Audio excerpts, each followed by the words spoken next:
quand ils sont pauvres, mais dès qu'ils deviennent riches, ils ont les intérêts comme ils sont ensemble. Comment un Moudjahidi, il déteste l'Amérique, il gît au nom de l'Amérique, détruit l'Amérique.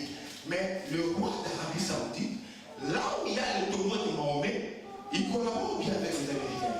Les Américains sont les premiers exportateurs de pétrole là-bas. Ils ont la base là-bas, alors que les simples musulmans de la rue détestent l'Amérique. Les Américains disent que c'est chétan. Non, vos chefs collaborent avec eux. C'est ça. Ceux qui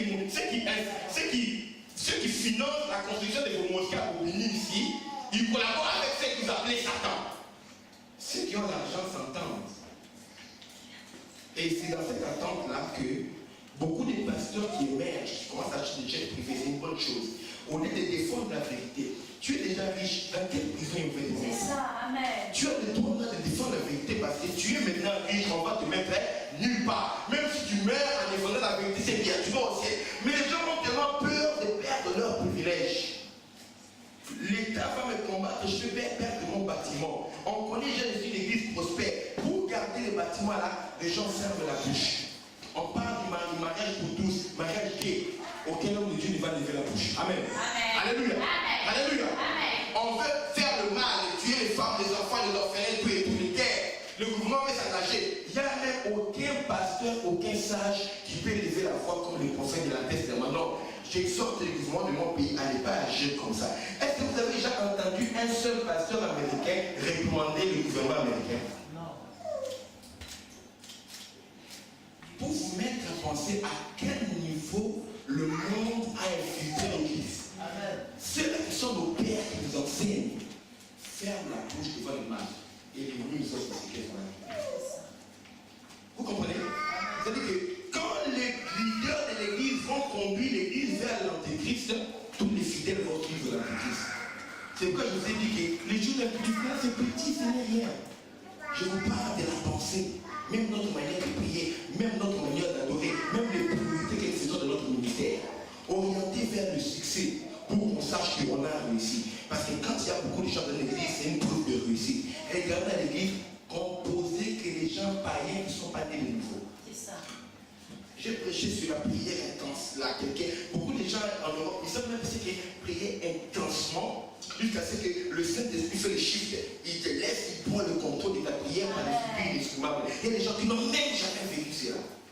Mais beaucoup d'années dans l'église. Or que Dieu va agir avec ceux qui sont connectés avec lui pour impacter le monde. Amen. On attend les effets dans un pays comme ça. Ça ne vient pas. Pourquoi? Les éléments que Dieu attend, ces éléments-là sont disqualifiés. C'est comme l'armée des Gédéons. Amen.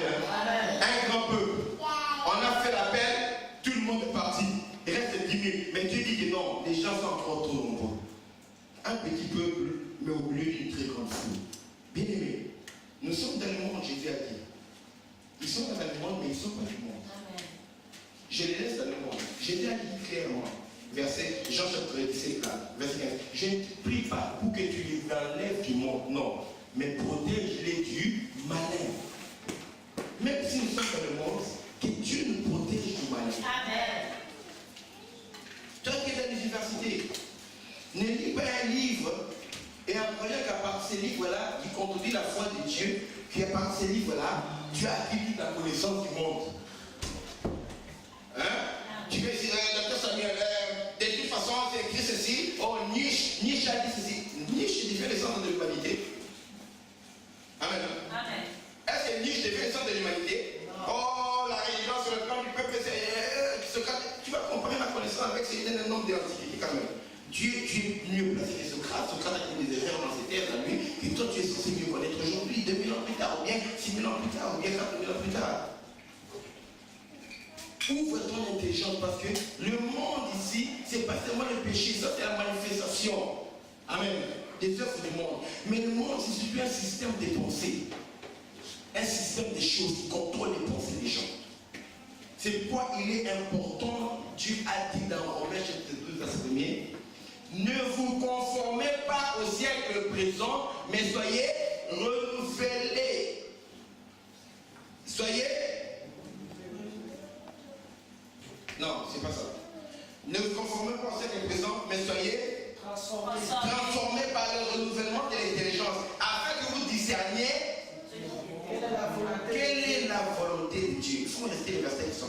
en fait que vous discerniez quelle est la volonté de Dieu, ce qui est bon, agréable et parfait. Vous comprenez?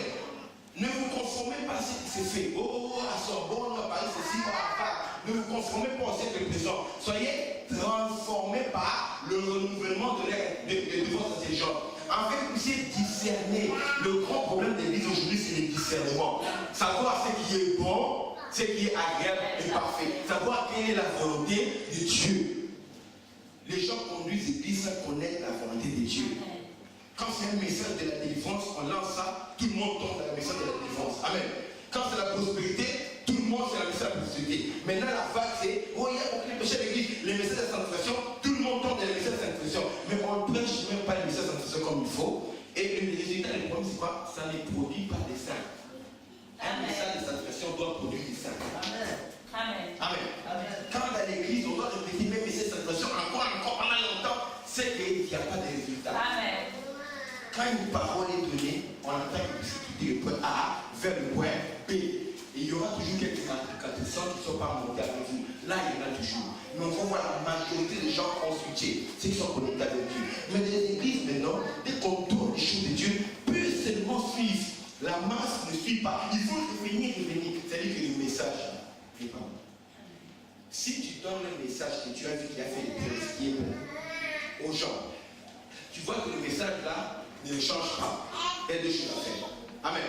Soit tu changes le message, soit tu changes les gens à qui tu donnes le message. Laisse ces gens-là, va donner à d'autres personnes. C'est la Bible.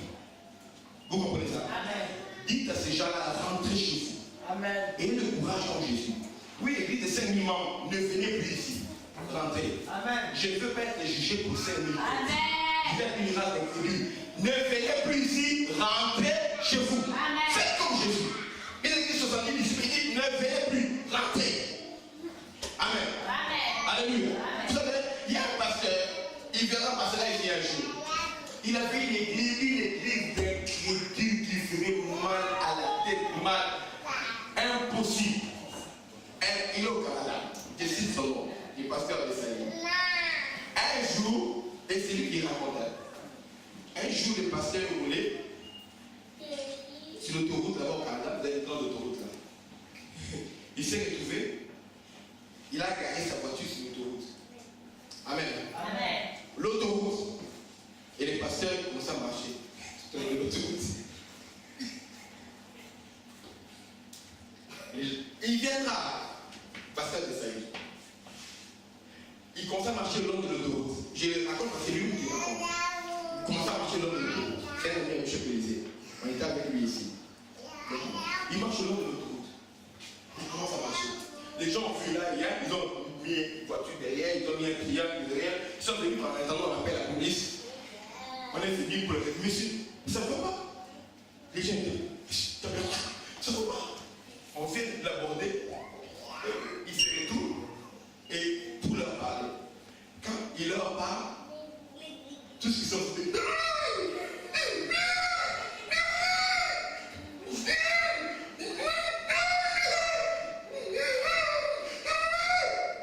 Un pasteur, s'il vous plaît, qui crée le père de famille. Vous comprenez? Un pasteur, père de famille, un homme intelligent. Au lieu que les paroles sortent, tous sortaient, lui, voyait qu'il parlait. Il parlait pas, les gens qui.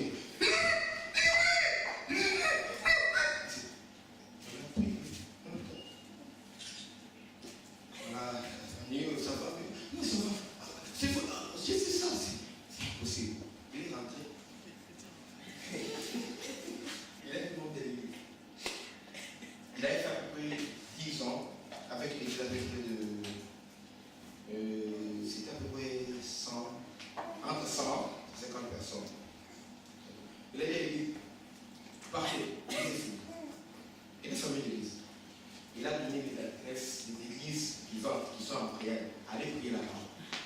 On dit toujours, tu n'as pas besoin de l'église, mais mon tour, si tu n'as pas besoin de l'église, Jésus même Seigneur. Allez prier là-bas.